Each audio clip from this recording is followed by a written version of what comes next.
Oh, bakit ka magne-negosyo kung wala kang masyadong kapital?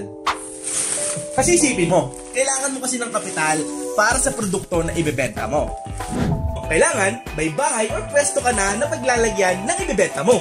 At isipin mo pa yung mga taong papasahurin mo. At kasi isipin mo, yung kita mo na sana sa negosyo ay ibabalik mo pa dito. Di ba ang hirap? Pero what if Ang iniisip mo, ay hindi mo na iisipin pa. Yes, yung tipong tubay lang, makakapagbenta ka na ng napakadami ng hindi naman problema sa mga produktong katulad nito.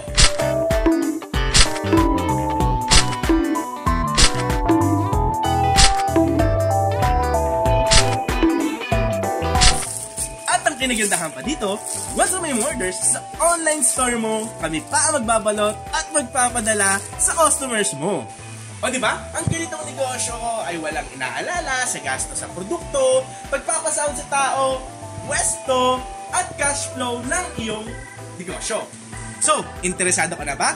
Kung gusto mong simulan ang ganitong negosyo, pumunta lang sa aming Facebook page at Bilis Benta, i-message kami doon or bisitahin ang aming website which is www.bilisbenta.com.